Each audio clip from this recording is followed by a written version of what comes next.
O assunto hoje é câncer de próstata.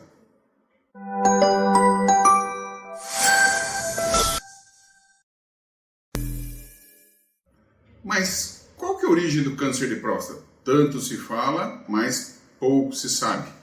Então vamos lá, vamos detalhar bem para vocês a origem do câncer de próstata. Vou dar um exemplo para vocês em relação à indução de um câncer que tem origem com alguns hábitos. Por exemplo, o câncer de pulmão. O câncer de pulmão pode nascer ou se originar de forma espontânea. Tem muita gente que nunca fumou e desenvolveu câncer de pulmão. Mas é bem conhecido. Todos nós sabemos que quem fuma tem uma chance aumentada de desenvolver câncer pulmonar. Vamos lá, transferimos para a próstata. A próstata não temos uma indução por nenhum tipo de situação conhecida ou comprovada. Há algumas observações como contato sexual frequente. Parece que alguns estudos trouxeram uma suspeita que homens que ejaculam muito poderiam desenvolver câncer de próstata de forma mais fácil. Não se provou nada até hoje em dia. O tabagismo, também alguns trabalhos científicos vieram demonstrar que parece que existe uma porcentagem um pouco maior relativa ao câncer de próstata induzido por tabagismo, ou uma relação, talvez não indução, mas uma relação.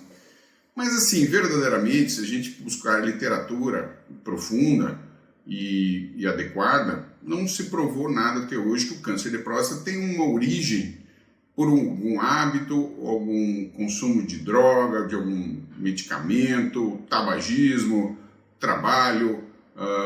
Um exemplo, os motoboys, motoristas de ônibus, cobradores, pessoal que fica muito tempo sentado em, às vezes, bancos desconfortáveis, teriam uma indução ao câncer de próstata por essa situação. Não.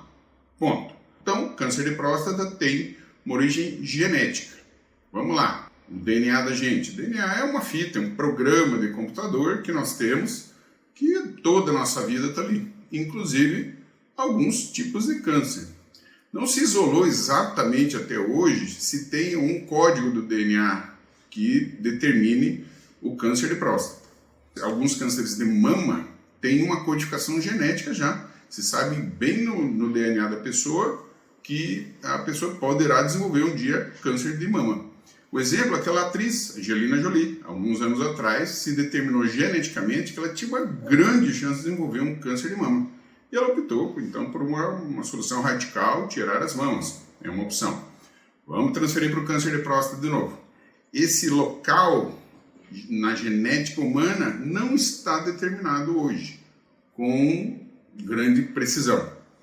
Então, hoje em dia, nós temos, assim, um fator genético suspeito, existe uma possibilidade de fator genético, onde a história familiar é importante. Então, pais que tiveram câncer de próstata, os filhos têm em torno de 20% de chance a mais, 20 a 30% de chance a mais de desenvolver câncer de próstata. Tios, irmãos, também são familiares homens que podem levar à indução do câncer de próstata com mais facilidade. Então, quando você tem um familiar homem com câncer de próstata, tem que tomar cuidado, familiar com consanguinidade, claro, né? Com relação de sangue.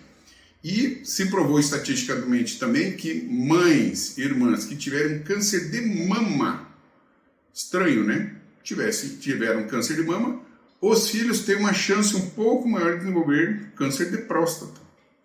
É um pouco estranho. O equivalente da mulher em relação à próstata é o colo de útero.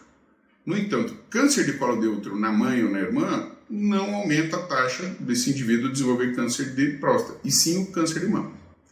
Origem, mais ou menos entenderam? Acho que ficou mais ou menos claro. Então, não tem tabagismo, não tem hábito sexual, não tem hábito de trabalho que esteja relacionado a câncer de próstata.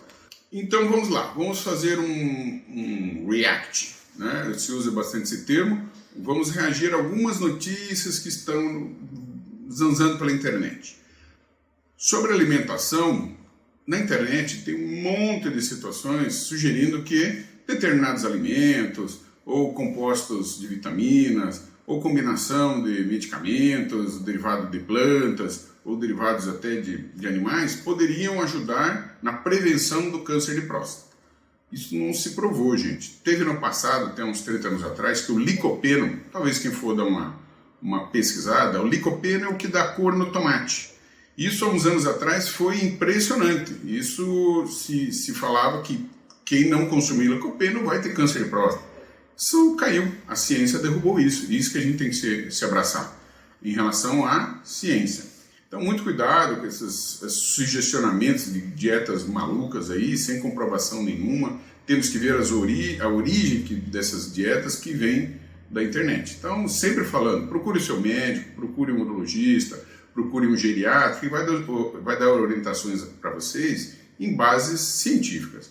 Não em base de pessoas que muitas vezes, com boas intenções, abrem blogs, abrem chats, abrem canais de YouTube, dando informações de origem duvidosa. Vamos nos abraçar com a ciência.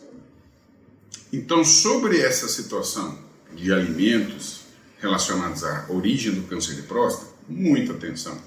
Muitos sites chegam a colocar grandes universidades, vou citar uma, Universidade de Harvard, ou colocam sites de órgãos governamentais, Anvisa, ou citando que em Curitiba, em sua cidade, em Ponta Grossa, se descobriu um alimento, uma substância, uma vitamina que resolve todo o problema da origem do câncer de próstata ou outras doenças. Então, atenção, não se vendam a essa situação. Fiquem bastante atentos, que isso é bem comum. Muito frequentemente eu vejo na internet alguma solução mirabolante para alguma doença, liberado pela Anvisa.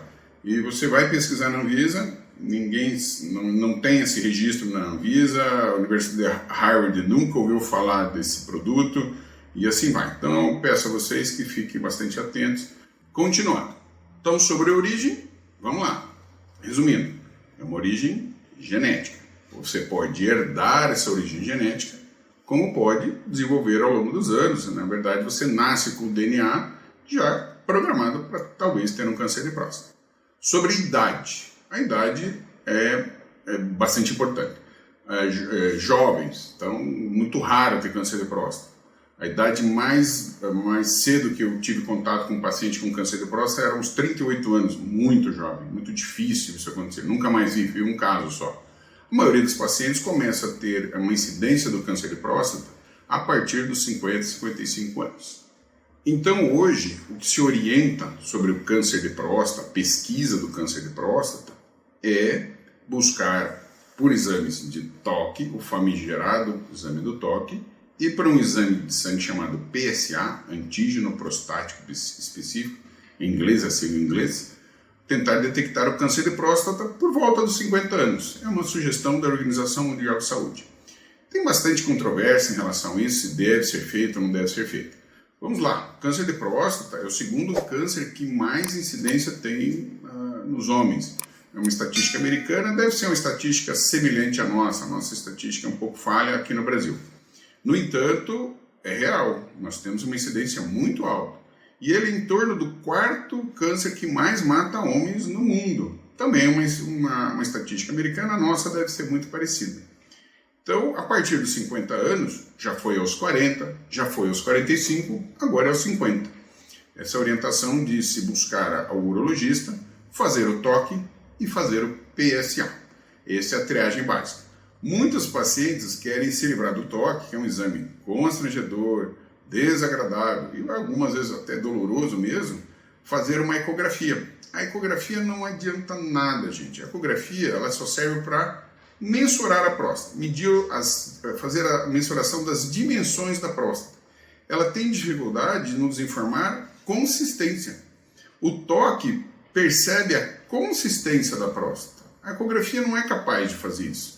Uma próstata com câncer, ela tem uma consistência endurecida. Nós não temos nenhuma máquina hoje que possa mensurar consistência. Então, a triagem básica para câncer de próstata é homens a partir dos 50 anos, com possibilidade de câncer de próstata, seja por uma herança familiar ou só pela idade mesmo, fazer toque e PSA. Ecografia, não. Ecografia, nós vamos comentar sobre isso, é para avaliar a hiperplasia da próstata. Temos um vídeo sobre isso, inchaço ou aumento benigno da próstata. Então, não vale, tá, gente? Não adianta chorar no consultório que não quer fazer o toque. Tem que fazer o toque, ok? Se o médico dentro do consultório, o urologista, percebe uma próstata endurecida ou um PSA alterado, ou então as duas situações presentes, nós temos que caminhar com termos de exame. Se eu tenho só o PSA alterado, eu devo caminhar por uma ressonância. O toque está normal, puxa, é uma informação importante, o toque é normal, mas o PSA está fora, eu tenho que caminhar para uma ressonância. É um exame que vai mensurar o grau de inflamação ou caminhando para o câncer que essa próstata possa estar. A ressonância dá uma nota de 1 a 5 e conforme essa nota o médico vai para uma biópsia ou não.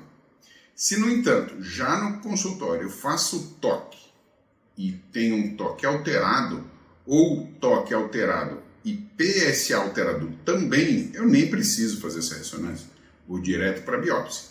Na biópsia eu vou estabelecer se há realmente câncer e 2, o grau de agressividade que eu tenho desse câncer. Tem cânceres de próstata bastante inocentes, digamos, e tem cânceres de próstata muito agressivos.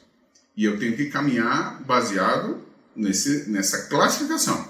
Se é um paciente que eu preciso operar, se é um paciente que eu posso fazer alguns tratamentos clínicos, os pacientes que eu tenho que fazer radioterapia, ou eventualmente até de tão inocente, pode ser que eu não precise fazer nada, por incrível que pareça. Nós vamos gravar um vídeo sobre isso. O próximo vídeo, na sequência desse, sobre tratamento. E por incrível que pareça, tem situações que a gente sequer trata. E de tão inocente que é o câncer, ele pode ser acompanhado, lógico, levando em consideração a idade do paciente, as condições clínicas do paciente, a quantidade de medicamentos que ele usa, que é importante na decisão conjunta entre família, paciente e o médico. Os tipos de cânceres mais comuns são 5 tipos. Nós temos os adenocarcinomas, corresponde a acima de 90% dos casos. Temos cânceres do sistema linfático, temos cânceres do sistema circulatório, temos cânceres da musculatura da próstata, muita gente não sabe, mas próstata tem músculo, e tem o câncer da capinha da próstata. Próstata, acho que eu já falei num vídeo anterior, parece uma laranja, um limão, ela tem uma casca e tem um parênquima, um miolo ali, onde está a glândula que produz as secreções da próstata. Os cânceres mais comuns são do miolo da próstata, do parênquima prostático. A casca é muito raro desenvolver câncer. Então, basicamente, nós temos 5 tipos de câncer e agressividades diferentes. Quem vai dar essa posição, essa situação para eu poder ir para a esquerda, para a direita, para frente e para trás em relação a tratamento é a biópsia. Um exame bastante desagradável, tem que ser feito com sedação, é muito desagradável fazer sem sedação. Em algumas situações, infelizmente, na saúde pública não temos acesso à sedação. É um exame, então, bastante desconfortável. Mas ele nos dá, com certeza, se há câncer ou não. E é baseado nessa classificação do câncer, entre os 5 subtipos e o grau de agressividade que esses subtipos já têm, que eu vou tomar uma decisão em relação a tratamento. Ok? Tudo certo por enquanto? Uma pergunta muito frequente no consultório, já se vão 30 anos de consultório aí, e ela é uma pergunta que sempre se repete. Puxa vida, doutor, tem que fazer o toque? Tem. Tem que fazer o PSA? Tem. Tem que fazer a biópsia? Não dá para ir para a biópsia direto? Existem organogramas, fluxogramas de trabalho, onde a biópsia ela tem o seu papel. Mas, no entanto, é um exame agressivo, desconfortável, constrangedor, envolve uma anestesia. Ora, nós estamos lidando com pacientes de uma certa idade. Muitos desses pacientes têm diabetes, cardiopatia, pressão alta, pneumopatia, doenças associadas, às vezes associadas a várias doenças, onde não é recomendável submeter esse paciente à anestesia. Todos esses pacientes que vão para a biópsia, necessariamente a gente faz uma avaliação cardiológica prévia pelo risco da anestesia. Então, todo esse caminho, fazer o toque, fazer o PSA, talvez fazer a ressonância, e no final da linha, se ainda continua uma grande desconfiança, existe também o PET scan, é um exame que nos ajuda a determinar se há metástase ou não, também como a cintilografia, um exame que pode determinar metástase ou não, que é baseado nesse conjunto de exames que nós tomamos decisões. Então, a biópsia, respondendo aí, talvez alguém vá no consultório perguntar de novo isso, não dá para pular direto do toque para a biópsia, do PSA para a biópsia? Não, tem que ter um certo cuidado, porque a biópsia não é totalmente isenta de risco. Já tive paciente que foi parar em UTI porque fez a biópsia. A biópsia pelo ânus é uma ecografia, então um aparelho parece uma caneta, faz a ecografia da próstata, tem uma agulha na pontinha dessa caneta e são tomados 12 fragmentos da próstata. E está comunicando uma região contaminada, o reto, o ânus ali, com a próstata que é estéril. Tudo bem que a gente usa antibióticos para evitar um risco de contaminação, mas às vezes não dá conta e pode desenvolver infecções da próstata, desenvolver uma prostatite, caso tão grave parar em UTI. Outra questão bastante frequente no consultório em relação ao câncer de próstata, que está virando uma mania nacional, na verdade mundial, né? O uso de esteroides anabolizantes. Temos tido um uso um tanto excessivo e descontrolado e não acompanhado de esteroides anabolizantes por questões estéticas, né? O uso de anabolizantes é relativamente frequente em homens a partir de 50 anos, quando desenvolve a tal da andropausa, né? E aí geralmente vem essa pergunta, está relacionado a câncer de próstata, sim ou não? A resposta é não em relação à origem. Então, sempre se questionou, isso é uma pergunta muito antiga, já há mais de 50 anos, quando os esteroides anabolizantes começaram a ser usados pelos fisiculturistas, se o uso desencadearia o câncer de próstata. Não, até hoje não se provou isso. Então isso é bem sedimentado, documentado. Porém, se alguém desenvolve câncer de próstata, seja por idade, ou seja por uma herança familiar, né, uma herança genética familiar, esse paciente, se ele estiver no uso de testosterona ou outro anabolizante, pode ocorrer um aceleramento da doença. O câncer de próstata, ele tem uma tendência de consumir testosterona. Tanto que no vídeo sobre tratamento de câncer de próstata, um dos tratamentos é inibir a produção de testosterona. Se esse indivíduo, então, desenvolve um câncer de próstata não relacionado ao uso de testosterona, o início não está estabelecido isso. No entanto, ele começa um câncer de próstata e consome testosterona e não acompanha, que é isso que a gente tem sempre falado sobre isso, poderá ter um aceleramento importante no desenvolvimento desse câncer, com metástases até de forma precoce. Tá bem, gente? Então, vamos reforçar mais uma vez. Vão para os seus médicos, não desprezem a atividade do médico, isso é importante, a internet está aí, é uma fonte de informação muito importante. Cuidado com os blogs que, né, prometem coisas maravilhosas. Muitas vezes, se você for com uma maior profundidade, você vai perceber que são blogs de origem fora até do Brasil, são robôs, de programas robôs que geram informação distorcida. Isso a gente não pode se vender a isso. Estejam os seus médicos, seja em qualquer especialidade. No caso do câncer de próstata, é o urologista que cuida isso.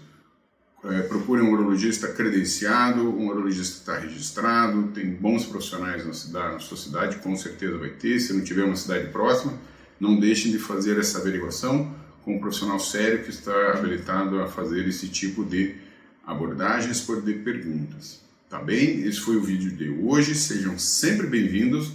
Lá, vamos lá, a turma da produção tá com uma pergunta lá, faça a pergunta. Na verdade eu vou comentar um caso, pedir teu comentário em cima. Esse caso é real, é uma pessoa que eu conheço. Essa pessoa tem aí seus 70 anos, tem diagnóstico de câncer de próstata, e eu não sei se a orientação, de onde veio essa orientação, mas ela não está fazendo tratamento médico, o que ela está fazendo é um tratamento nutricional. Ela passou a tomar leite de coco, somente come arroz natural integral, enfim, esse tipo de alimentação e tudo mais. Segundo ela disse, o câncer de próstata, palavras dela, O câncer de próstata gosta de glicose, gosta de açúcar. Então diminuiu o açúcar na alimentação. Enfim, uma série de mudanças só alimentares que, segundo ela, vai conter o desenvolvimento deste câncer de próstata. Então, não sei dizer se a orientação foi dada por um profissional ou se ela leu isso, mas gostaria que comentasse. Vamos lá, vamos fazer um reforço disso. No meio do vídeo, eu mais ou menos comentei isso, né? Hoje não temos em termos de ciência, gente, estamos falando em ciência, né? Existe as terapias vegetais, as terapias de origem indígena, terapias não científicas que podem até funcionar. Eu vou dar um exemplo muito claro em relação à hiperplasia da próstata. Não estou falando nem de câncer de próstata. A hiperplasia da próstata, o inchaço benigno da próstata, vai ser um tema de um outro vídeo. Está se usando muito o tal do óleo de semente de abóbora. Gente, isso é possível que funcione. Não podemos descartar isso. Se você vai fazer uma pesquisa antiga sobre o óleo de semente de abóbora, é algo que tem alguma utilidade, mas assim, se você botar em base estatística, a taxa de sucesso disso é muito baixa. Então a população às vezes troca uma orientação médica baseada em ciência, baseada em estatística, onde a maioria dos casos, quando toma determinados medicamentos, a maioria dos casos que se submete a uma determinada cirurgia, tem sucesso, porque isso teve base científica. Isso são anos. Então, às vezes choca um pouco pessoas de grau de instrução elevado ignorar ciência, né? Um medicamento que tem 30, 40 anos, utilizado em vários países, com taxa de sucesso ótimo, trocar essa ciência, algo que dá certo para a maioria das pessoas, por ervas, terapias que muitas vezes não tem documentação nenhuma, ou muito pobre, ou documentação de origem duvidosa.